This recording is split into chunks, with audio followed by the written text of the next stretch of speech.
Hey there, Agile detectives, and welcome to a new episode of Agile Bytes, the podcast sponsored by Integrity Inspired Solutions, where we are building software in an agile manner day in and day out. And today we are going to research the case of the silent killer. Now, I know what you're thinking.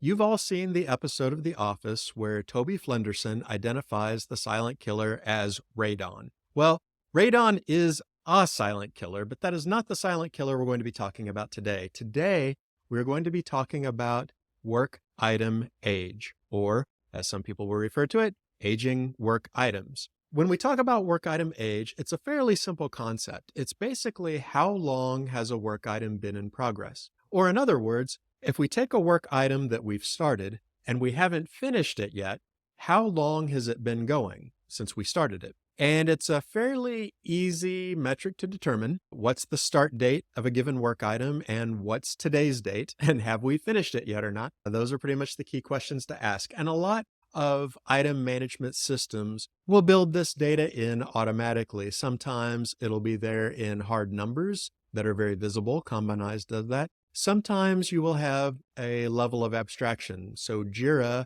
for instance, will put a row of dots on the bottom of your card. And if there's a lot of dots, that means it's been around for a while. If there's only a few dots, that means it's only been going a reasonably short amount of time. But I want to talk about work item age today. Smarter people than I have said that Kanban is really optimized around reducing work item age. It's focused on reducing work item age. And that may sound weird if you have used Kanban before for other reasons or don't use Kanban at all.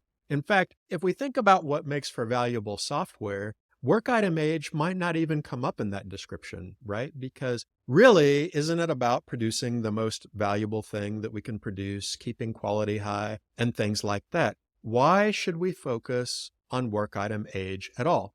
So I don't want to say that work item age is the most important thing about a work item or the most important thing about software. But what I am saying is when we are looking specifically at our workflow and how well our workflow is operating and helping us get value out the door, work item age is an incredibly significant thing to look at.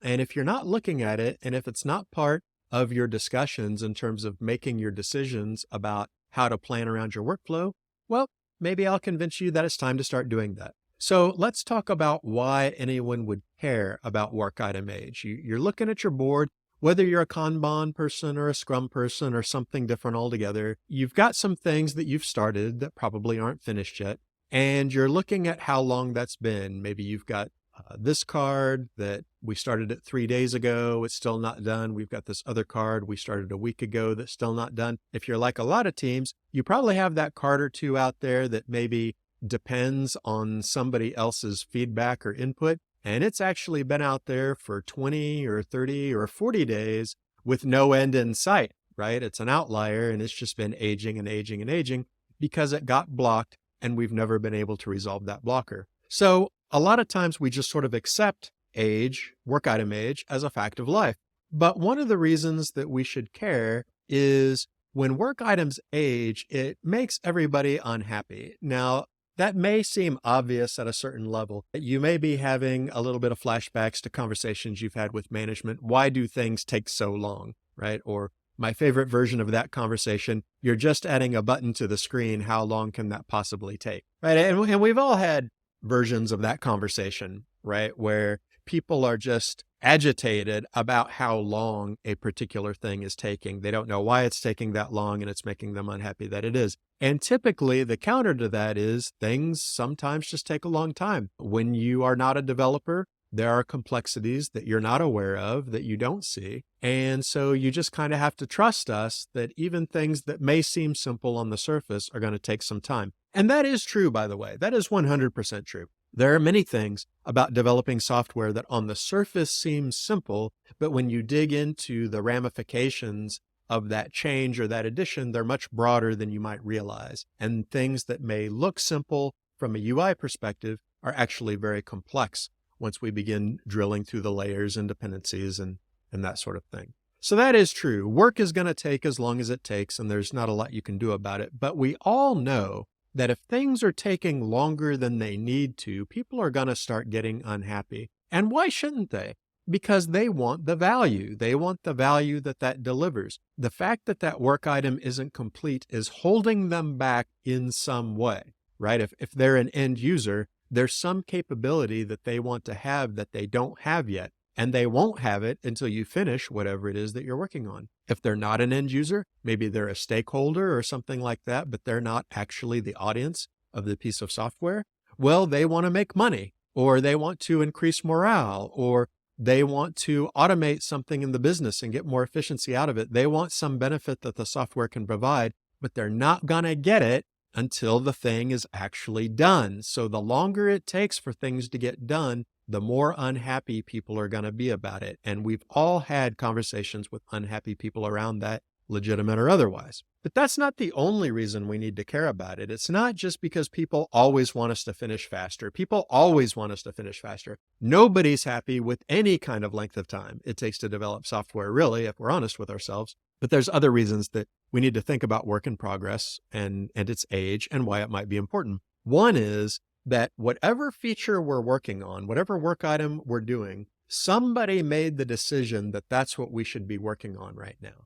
How was that decision made? Well, it's probably some variation of the idea that the value that we get from having that feature complete and out in the wild is going to give us more value than the value of whatever resources we're pumping into it. Okay, so we want to think about the benefits feature provide us as a flow. A feature isn't just you deliver it and then money ends up in the bank. Features provide us a flow of value. This value is always coming out the door. It's always being transmitted to users who are always experiencing value out of the things that we deliver over a period of time. It's a flow. Well, the flow of resources into development is also a flow, whether it's money or time, equipment, our emotional energies, our morale, our psychological flows, the information required to develop this thing.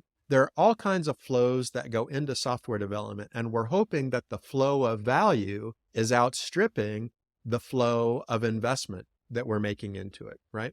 The longer that feature or work item or user story or whatever we're talking about, the longer it takes for that to get out the door, the more and more that flow is getting out of whack. The more the investment flow is going in, but the value flow is not coming out. So the whole economics of the software development process is out of whack, right? And if we want this thing to work, if we really want people's lives to be better, we really want that value flow to be exceptionally high, especially in light of the flow of the resource investment that we're making into that stream of value. The other thing, and this is something that maybe even if you're not into the whole like altruism thing, and I want to provide as much value as possible, think about this as a developer. The longer a work item ages, the higher the risk is that there's going to be a substantial change that affects the value of that work item or the contents of that work item. So if you really want to frustrate a development team, give them something to do and change it continually. It drives them nuts, right? Because they do it and it's wrong, and they do it and it's wrong, and they do it and it's wrong. And they keep having to change it. They keep having to rewrite code. And if this is happening at a fairly regular rate of speed, this is very frustrating. So if you're a developer listening to this, just think about the times that you were developing something and you were halfway done and it changed substantially in some ways where you had to go back and rework it. Now, part of this is just part of Agile software development. Okay, I do want to be upfront about the fact that the whole idea of getting something done, getting feedback, finding out that we need to change is just part of the normal workflow. But where this really hits us where we live is when that happens while the item is in progress. It's one thing to get a feature out the door and then have users tell us, oh, we would also like this, or we would like this to behave a different way now, or whatever. It's another thing completely to be almost done with something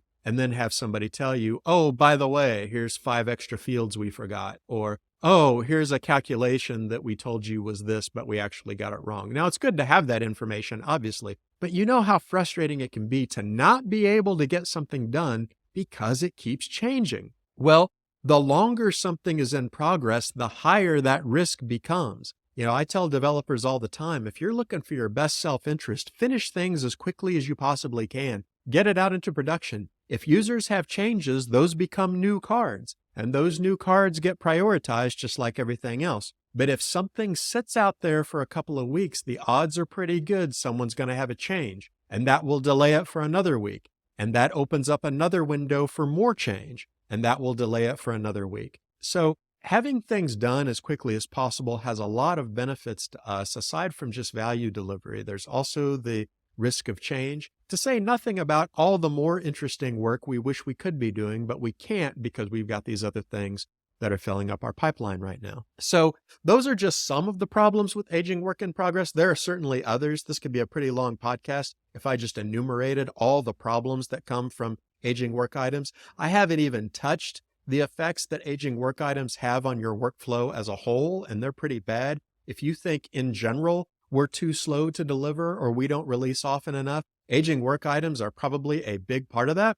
But what I want to do now is I want to talk about, if you're convinced that having items age unnecessarily isn't good and you want to try to reduce or eliminate that, what do we do about it? Okay. What do we do about the fact that work items will get out there and they will take longer than maybe they strictly need to, right? Because somebody's not getting back to us, or maybe somebody started that card and did a few tasks on it, but then they got pulled off to work on something else. That happens a lot of times. Or maybe something comes along that's on fire, and so we stop working on thing X and turn our attention to thing Y. Sometimes developers just get bored. They're tired of working on thing X, so they just quit. And they start working on this other card to kind of increase the variety, spice up the day a little bit or something like that. Why do we want to avoid this? Well, we talked about that, but what do we do about it? Well, one thing that you can do is, if you're not doing it already, make it visible in some way. Like I said, there's a lot of tooling. If you're using electronic tools to manage your work items, there's a lot of tooling that will do this for you. Make sure that this is happening. Make sure that when the team looks at their cards, they can see the aging. I like days. I like the hard number of days being on the card. Short of that, I like the start date being on the card. The dots that Jira does, I don't like as well because they're an abstraction. If I see two cards that have a quantity of dots on them, it's really hard to tell which one has really aged more than the other if the dots are fairly similar. Obviously, big differences, it's easy to see. I'm not saying Jira is being evil here. It's evil for other reasons, but not for that one. But the dots are a little bit harder to get good information off of than just a number of days. If you're just using a number of days, you can see right away if one card is older than another one and how much more. So make it visible in some way. I also really like tooling that shows you an aging work in progress chart, like Actionable Agile or Kanbanize or Nave, some tool that has that chart in there. Because most of the times these tools, aside from providing a visualization of how many days things are taking, they will actually use colors like red, yellow, and green to show you which items are taking longer than usual in any given stage. And that is a great chart to use in your daily stand-up. So first of all, make it visible. The second thing is make a policy around it. Has your team ever had a discussion about work item age and what's acceptable and what isn't, and how you're going to use that information? I'll give you an example. Most of my teams have a default pull policy that when it's time to get new cards,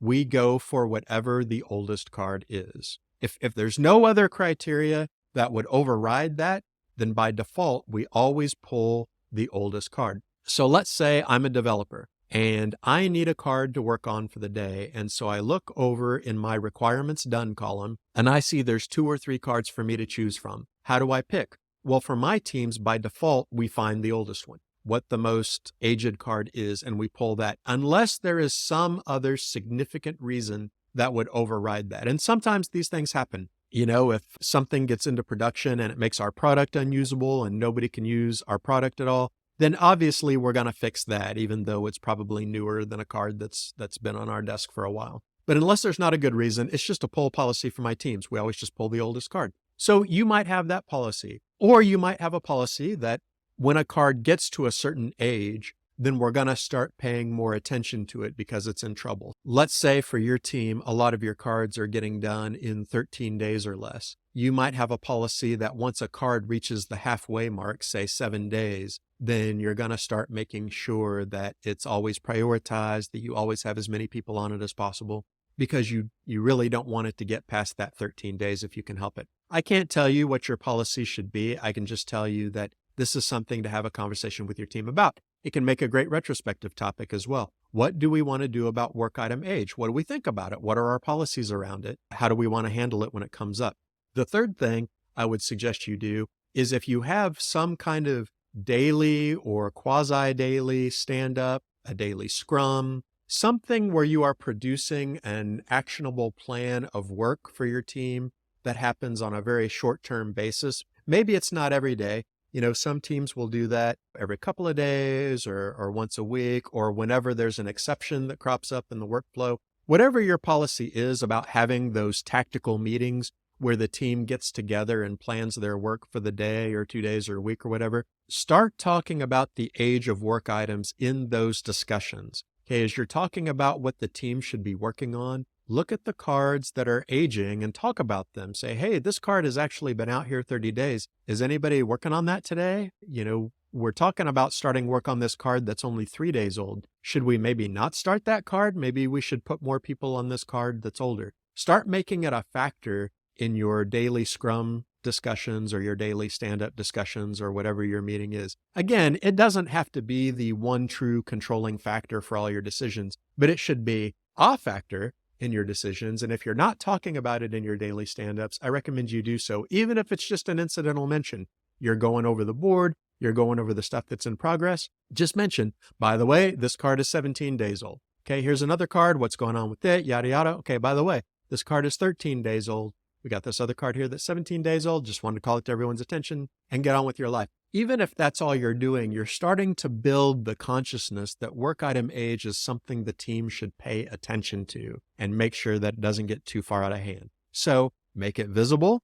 If it's not already, talk to your team about what your policy is about work item age, if you don't have one, and use that in the daily stand-up. Bring it up. Talk about how old cards are. And if you've got some cards that seem like they're starting to get pretty old, then we might start turning the team's daily discussion to getting those cards done, especially in the case of blockers. Well, I hope I've brought to your attention something that you may not be talking about a lot. Work item age has a ton of effects that we didn't even begin to talk about. There are so many bad things that come from work items aging unnecessarily. It is true that things are going to take as long as they take, and it is true that work is complex. However, I think we can all agree that sometimes work items age when they don't have to. They age just because we're not getting around to them. We're not paying them the attention that they should be paid. We're not putting as many people on them as we could. And so start paying attention to work item age. Start making it part of your conversations about what your team should be working on.